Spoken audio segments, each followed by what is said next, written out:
Hello, everyone, and welcome to the Soul Survivor podcast. Second night in a row we're on, talking about Survivor Season 41. This time we are unveiling a new podcast that we're doing this year, or I should say a new episode of a podcast each week, and that is Survivor Superlatives. Basically, what that means is we're going to go through a bunch of, different questions on the episode the night before, such as best strategy of the episode, best character of the episode, player in the best spot, player in the worst spot, and so on. We're going to do these types of questions every week based on the situations that are changing. Should be a nice change of pace and nice way to add a second podcast in the week. Also potentially a good podcast to have guests on. So definitely going to look to do that in the future. I'm here, of course, along with my co-host, Ryan Winthrop. What's up, Ryan? Dylan, I dusted off my yearbook in preparation for this episode. I cannot wait to go into some superlatives with you tonight. Yeah, I mean, look, this is the type of stuff that I feel like we kind of don't get into as much on the recap, and I'm happy that we get to go over some more situational, strategic stuff tonight, especially. And we're gonna do this every week. Again, it may not be Thursday every single week, but you're gonna try to do it every week for sure. Could be Sunday, but whenever we figure out how to do it, next week it'll be Thursday as well. But if anything changes, we will let you know. But happy to be here for the second podcast. Going to be around 30 minutes or so each week of us just recapping the players that are in these different situations. So let's get right into it. The first superlative. Yeah. I'm excited. Before we start, I just wanted to say, like you mentioned, we wanted to experiment with new types of content this I almost said off season. I'm so used to saying the off season. We got so used to doing different types of content in the off season, and I feel like now that we are back into regular Survivor season, we're like shot out of a cannon. So we're just excited to give you new types of content, experiment with different things. Let us know your thoughts if you like it, if you want us to go a different direction. But yeah, this is meant to be more fun, not as recap heavy, just give you our quick fire thoughts. Maybe we slept on something and now we woke up with a new perspective on someone or something. So I'm excited to dive into these. Yeah, no, I'm definitely very excited to dive into these. Once again, just want to remind everyone, you can follow us on Twitter at Soul Survivor Pod, Instagram at Soul Survivor Pod. Be sure to subscribe, rate, and review. Apple, Spotify, be sure to subscribe to this YouTube channel. Also, be sure to like this video if you are watching it. Really helps us out a ton. Now, let's dive right into it and talk about the first superlative, which is best strategy of the episode. I feel like there's a lot of different ways you can go here. We got some very good strategy in the first episode for sure. Yeah, I was thinking about this, and I have a couple of different thoughts about this, and I feel like we have different superlatives.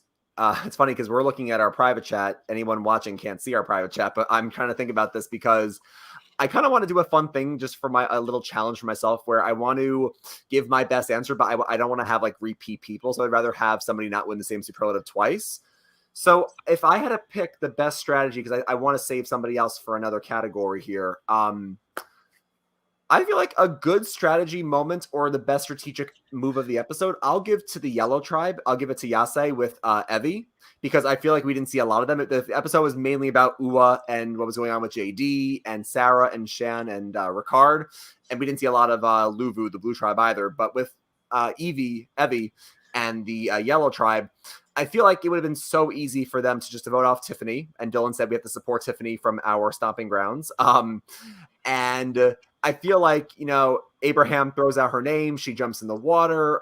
She could have been more helpful looking for the last oar on the boat.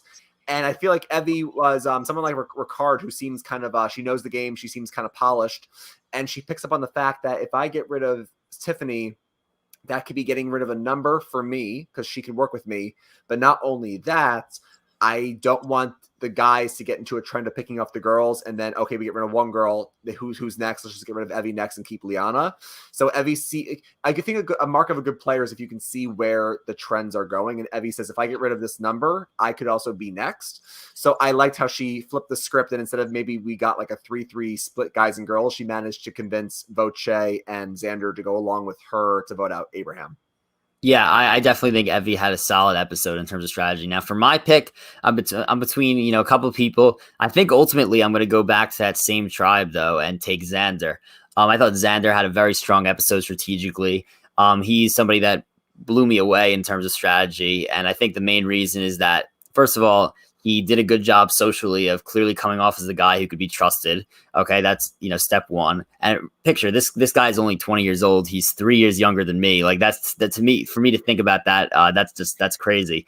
But yeah, so he first does a good job socially by making everybody trust him enough that they're going to send him off to this twist, the summit. Then he goes to the summit. He chooses the right thing, gets the extra vote, risks his vote there, and then comes back and perfectly executes, telling the tribe exactly what happened, and then also just telling them the truth and being like, this extra vote could be used for the tribe. We're going to use it, and we are going to when we're together further in the game, we are going to use this to take down others. And I think that was a really smart move by Xander, because no one was sussed out by it. Everyone kind of trusts him. And now the tribe is like, all right, cool. We have an extra vote that possibly Xander could be willing to give to one of us down the road. So why would we get rid of him? Obviously, that there's a chance that they could turn and be like, well, we're going to get rid of him because he has that extra vote and it could be a threat to us. But right now, I think that people could be inclined to keep him because they know that they could use that extra vote later in the game as another number. So I think Xander did a really good job. Obviously, this was not an easy situation to go back to camp and just explain to everybody what happened, what they did. Obviously, we saw JD struggle with that a little bit. Danny did a good job. And then Xander did a good job. So I'm going to probably go with Xander in terms of best strategy of the episode. I was also considering Ricard, but I don't really know if Ricard had any actual strategy that we saw. And like I said, if Ricard truly threw out Brad's name, I'll give the split answer. I'll say Xander and Ricard, because we don't know if Ricard did what we think he did, which was try to throw Brad's name out. We think he tried to throw Brad's name out in order to just make sure Sarah did not play the shot in the dark. Now, if he did that, then I think that Ricard probably goes for best strategy episode. However, we don't know if he did that intentionally or just did it for whatever another reason, possibly. But I think that Ricard could be right up there. So those would be my two picks for best strategy of the episode, Xander and Ricard. Yeah, I think I would just say that I'm really excited to see how these extra votes are going to come into play, because now both Xander and JD have an extra vote that they can use up until the final six, which, I feel like we've seen it in the past. Extra votes can sometimes be used correctly. Sometimes they can backfire, and you get voted out the same episode. So we will see if Xander's play here works out for him, because like you mentioned, they could choose to say, okay, great, he's with us and we have a vote to use to further our game. Or if we ever end up on opposite ends of the tribe, we know he has it and he's going to be a big threat to get out. So we'll see. Yeah, we'll see what happens. Now we'll move into the next superlative, which is best character of the episode. And I have an easy answer here for me, and that is JD. I thought JD was phenomenal. He's somebody that everyone, I think, is going to be rooting for this entire time. Obviously, I mentioned to you that I thought that he got the David Wright edit, meaning he wasn't actually in that much danger, or was possibly in danger for a little bit, but then, is going to end up going far in this game. Just a guy who is socially very, very tapped in, just knows what he knows, has a great personality. He's a guy who's very likable. People are going to want to work with him. And it did seem like he was in pretty well with Shan, which good for him, because that obviously they made the decision together to go for Sarah there. I think that, but in terms of just a character, he's going to be great to watch all year. And that's my best character of the episode right there, JD. Yeah, I would say JD as well. I'm not going to repeat a lot of what you said, but I would just add that he, 6 tribes are always so tough, because you have a 1 in 6 shot of going home, and you can go home for almost any reason, whether it's challenge related, whether it's something that you said or did at camp. It really could go in any direction. So JD, obviously, we saw that he looked to be in hot water. It seems that from what we're reading in post-game interviews, there's a chance that he may have been more fine than we were led to believe. So good for him that he actually was in a better spot strategically. But I feel like even if he is in a little bit of danger, he has to just survive the first couple of votes. And then if he can make it past that point, make it to a swap and then the merge, I think this guy can be set for a while. He clearly is likable and has a lot of, good social chops in the game. I guess to give a new answer, just to not repeat what you said, is I'll give an honorable mention to Voce. I really liked his confessional. I think he's going to give us great TV the whole season. The fact that he's a gamer. He knows that you never want to be the guy that's isolated from the tribe And yet they're like, oh, you and Xander are the two strongest guys in the tribe. You and him can carry the water, right? And he's like, I can't say no because I don't want to look like a weenie, but I have to do it. And he has a really good confessional there. I feel like I would have loved to have seen him on that Brains Tribe in Kakiyan with like Cass and or David Sampson and Garrett. It just would have been a complete hot mess. I always think back to when Cass is like, can we see the criteria for how we got the Brains Tribe? But I do think if not for JD, I think Voce was also a really great character.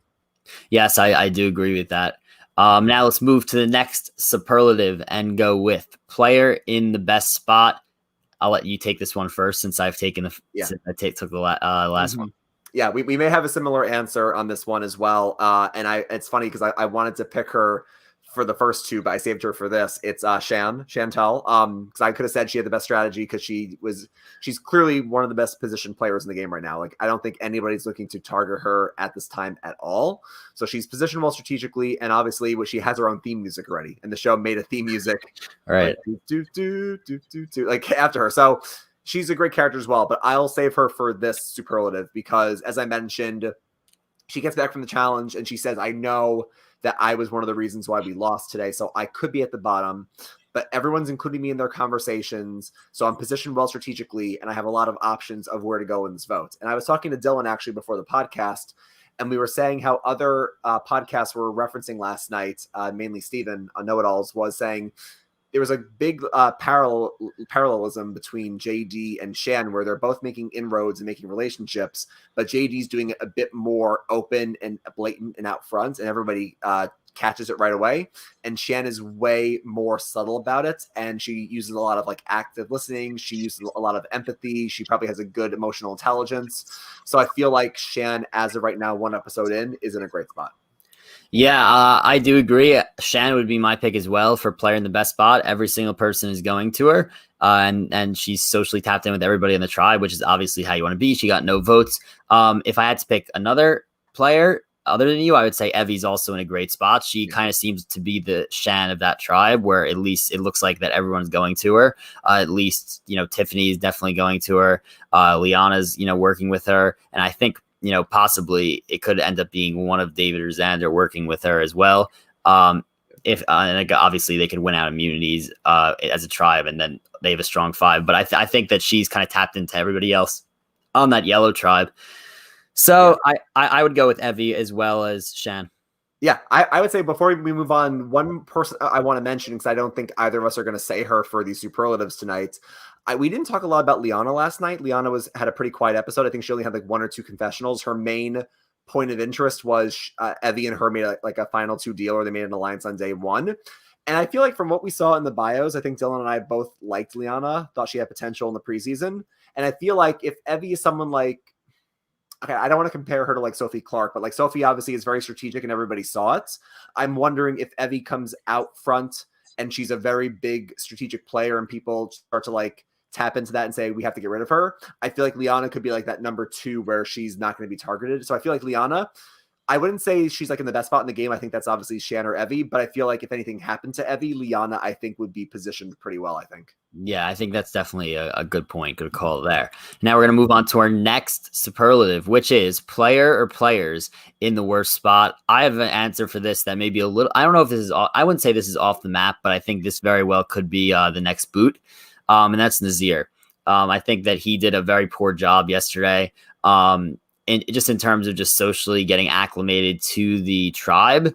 Obviously he catches Danny and Deshaun going off to get the idol. And then he, comes back and tells everyone and starts to strategize when he's the one that told everyone no strategy. And I think that turns a lot of people off. So again, I don't think Nazir is in a great spot. Plus, he did give that confessional at the or I should say, he gave that speech on the boat at the very beginning in the Marooning, where he was like, "I learned English playing Survivor." Like, it's clear that he has a great story. I think that people on his tribe will probably have no problem getting rid of him if they were to lose the next immunity challenge.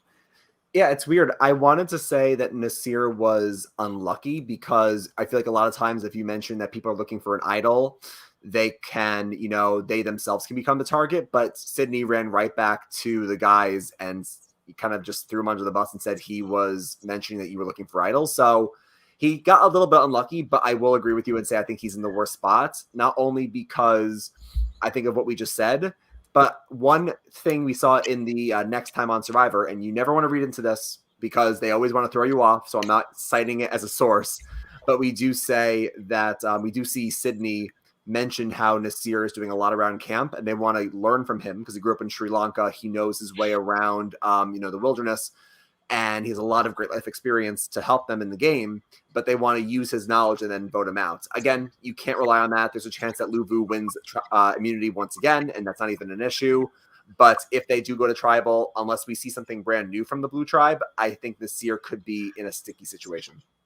Yeah, I mean, that was the one that stuck out for me for sure. Now, next we have best person to align with. I think there's a lot of different ways you could go with this answer. Obviously, me and you could have different categories of best person to align with. What is on your mind here? I have an answer, but you can tell. Actually, when I say it, you can tell me if you agree or disagree. I feel like I'm gonna say Brad, but I also wouldn't want to say Brad. Here's the thing. I know. I was gonna say something very, very similar. I'm not gonna say Brad, but I know exactly what you're gonna say right now. Because here's the thing. Let's start with the negatives before I get to the positives, because I chose them for the superlative. The negatives are that you can't trust that there won't be a time where people are talking about plans and he pulls a Keith Nail, stick to the plan, and he blurts out what's happening. And then you are in hot water because he kind of just gave up what your plan was for the night. And I feel like we said this last night on the podcast, Dylan, we would rather play with people that are rational and we know where they're coming from so we can maybe outflank their next move. If somebody is unpredictable or they just are not a fan of the game or they just don't know how to socially get around, they can cause trouble. Having said that, they said this on the know-it-alls last night, but I think the best way to describe Brad in this game is like he is the perfect ally. He's going to be upfront. He's going to be honest, going to be hardworking around camp, good in challenges, so you're not going to want to target him right away unless he does something silly. And if he says a name, he said Shan and Sarah's names in front of them. And I feel like if things didn't change, I think he still wrote down Sarah's name, right? He did. Yeah, because Jeannie wrote down Ricard and Sarah wrote down Brad. Yeah, so Brad wrote down her name anyway. Brad just says it like it is. And I feel like if you can have an ally where you know where they're coming from and you can trust them 100%, kind of like David and Ken. Like Ken is a perfect ally. You know where Ken's coming from every week. So I feel like Brad, for the most part, would be the best to align with. So my answer, I was going to say something similar to you about Brad. I'm going to go with Danny, though. Obviously, we know he said that he doesn't like lying. He was completely honest in this episode. He protected his vote, and then he went and told everyone, and they all believed him immediately. They're like, oh, no way he's lying. He definitely protected his vote. I think Danny's just a guy that's going to be honest with you. In addition, he's a guy that they're going to want to keep around early in this game because he's a challenge beast. Obviously a former NFL player, did this water challenge with no problem at all, with time to spare while looking for idols. Clearly a guy that is going to be a physical threat you could hide behind as a shield, possibly. So that is my reasoning for Danny, best to align with. Yeah, if I had to give an honorable mention, Danny Mcrae would be a great one. I mean, the guy said in his bio, his pet peeve is lying. So if you ask him a name, he's just going to tell you the name. So yeah, good second choice. All right. Next superlative, we got who changed your opinion of them, for the better or for the worse. I think this is interesting. We could split this up into two questions and go who changed your opinion of them for the better. So we'll start with that and then we'll talk about the worst. So for me, for the better, I would say it's Danny. I'm going to say it again. I actually have two answers. So obviously I already just mentioned Danny for the last one. I didn't, obviously former athletes do not have a great track record in this game. But Danny really seems to know what he's doing. He's he knows Survivor well. This is a guy who I think could go very far. He was extremely surprising yesterday. He was awesome to watch. And also I think Voce, I expected to be possibly a first boot or a guy that was going to get himself into major trouble early. And he seemed to be somebody that socially blended in a lot better with the tribe than I even expected. It seems like maybe he toned down his personality that we saw on possibly some of the pregame stuff, unless he was, just trying to be a little bit different on the pregame. But he seemed to tone it down a little bit for the beginning part of the game, which is exactly what you need to do. You got to lay low a little bit. So I think Voce is somebody who I also think could go very far in this game. a player that I thought could be a very early boot. So those would be my two answers there.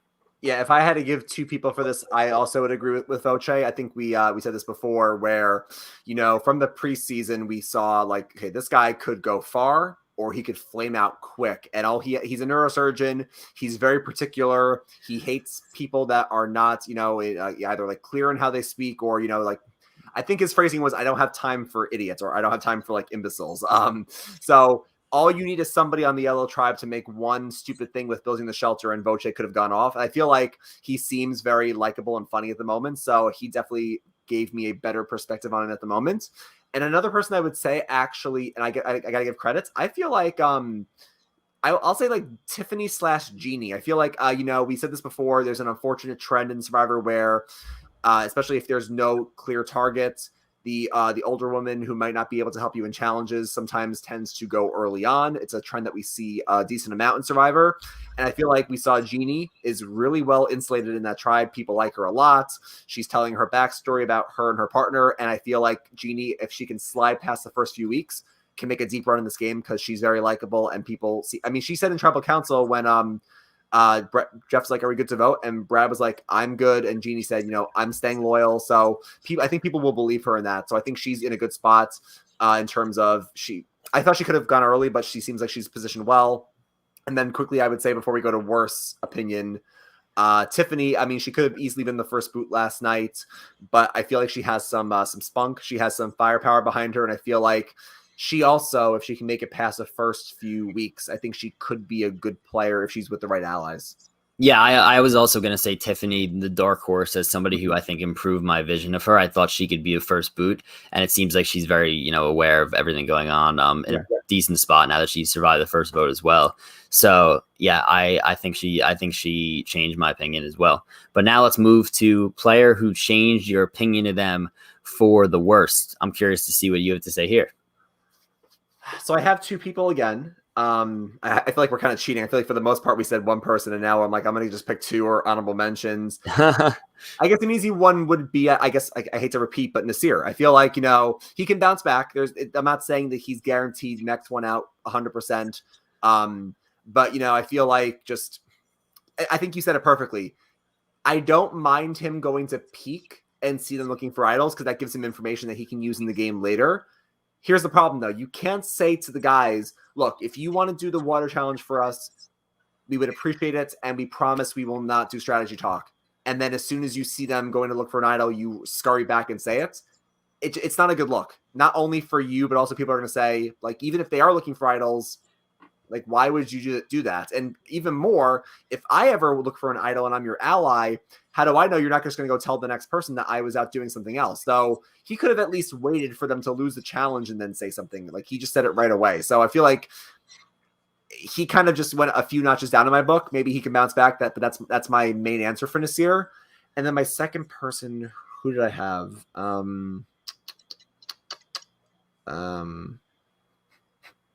I'll say Brad. I'll say Brad. Not that I had a high opinion of him anyway, but I just didn't think in season 41 we were going to get somebody say to someone's face, I'm thinking about voting you or you. It was kind of like in Heroes versus Villains where Russell is talking to Coach and he's like, who should we, Coach is like, who should we get rid of? And Russell goes, one of these. And then it pans over to Courtney and Sandra and he's like, oh no, it was Rob and Russell. And Rob's like, wait, the two people that are sitting right here? And Russell's like, yeah, I'll just say their name. So not that I had a high opinion of Brad, but I didn't think he would go out and say that. So he went a few notches down too.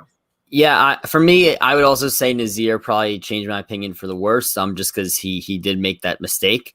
I really do like the Green Tribe. I think Brad is going to be a good character throughout the season. If he's able to survive further in this game. So I'm not really going to say him. And then everybody else pretty much I like on this Green Tribe. Now, in terms of the Yase Tribe as well, I pretty much, thought highly of pretty much everyone there as well, except for Abraham, who went home. So I'm going to stick with Nazir. And I feel like we weren't able to exactly get a good sense of everybody else on the Blue Tribe other than Danny. And Danny just improved my vision. So I'll stick with Nazir in this one. I just thought of one more superlative that we can throw in, Dylan. Okay. Because I feel like, sometimes we talk about like purple edits and we talk about people who we don't usually see sometimes from episode to episode. I know we're only one episode in, so we have a lot more chances to see people, but I want to throw you a superlative because I already have my answer. Who do you want to see more of? Like, who is somebody who we did not see a lot of that you want to see more of after one episode, maybe? So I feel like I could almost throw out the entire Blue Tribe here. I actually think that if I had to pick one person who has a lot of strategic potential who we did not see anything of yesterday, that's probably Erica. I think she got minimal time. I personally loved her bio in terms of like pregame stuff. And I believe she had maybe one confessional yesterday that seemed like she was, very well put together. I'm pretty sure she solved the puzzle for Blue. So she clearly is very smart as well. So I would say Erica is probably my choice for that. Yeah, Erica's a really good choice. I thought about saying her because she's a communications manager. She seems very social, very affable. So I feel like she could be a mover and a shaker in the game. I guess to not repeat your answer, someone I want to see more of is Heather. We saw very little of Heather. If we saw a little bit of Erica, we saw even less of Heather. I think Heather got one confessional that was maybe like 10 seconds long. But this is somebody as well who, if the tribe loses, we said preseason, her style of play, the older woman, she could go home early. However, I feel like Heather showed a lot of, she was hysterical. I think she says that she curses like a sunburned sailor, and she's very funny. And I feel like Heather can maybe be a player that can go far in the game. So I want to see more of her as well. Yeah, I agree with that. I'm a fan of Heather. I think she could go far in this game. I think her social game is going to be very good. And right now, I was basically, when I was deciding that, I was between Erica and Heather. So those are my top two in terms of purple edit for this episode. Well, Erica has purple hair, so it wasn't a bad pick. Literally purple edit. Mm-hmm. Alrighty, yeah. So, wait, do you have anything you want to add quick? I was going to say, I forgot. So Erica's from Canada, right? She's one of our Canadian contestants, right? Yes. I forgot. Do we have a second? I thought we had two Canadians on the cast. Do we have two? Was it Shan? Maybe. I think I'll look it up right now, but I think it was Shan. So that's a good catch. I'm not sure if she's still there, but I think she may have lived there. I'm not 100% sure on this one. Yeah, no, I know Erica for a fact was, but I'm not sure about the other one. But, I just think it's also cool that we're also getting to see more people from Canada. So right. I love that Survivor's opening that up to more people. Yeah, definitely very cool. And look, I want everybody in the comments to let us know what you think for all these answers. Best strategy, best character, player in the best spot, player in the worst spot, best to align with, and then who changed your opinion, then better or worse. Flood the comments with your answers. Let us know what you think of our answers. Like this video, subscribe to this channel, follow us on Twitter, Instagram, @SoulSurvivorPod. Be sure to subscribe to us on Apple, Spotify. Give us a 5-star rating. Give us a great review. And yeah, that would help us out a lot. Also, be sure to give any feedback you have on the show, because obviously this is a new podcast. We're, new episode of the podcast we're doing every week. And we're looking to have some guests on as well. So if you have any guests that you want us to have on, be sure to, let us know that also. Yeah, no, thank you for being here with us. Love to hear your thoughts. And as always, we got nothing else for you. So grab your torches and head back to camp. Good night.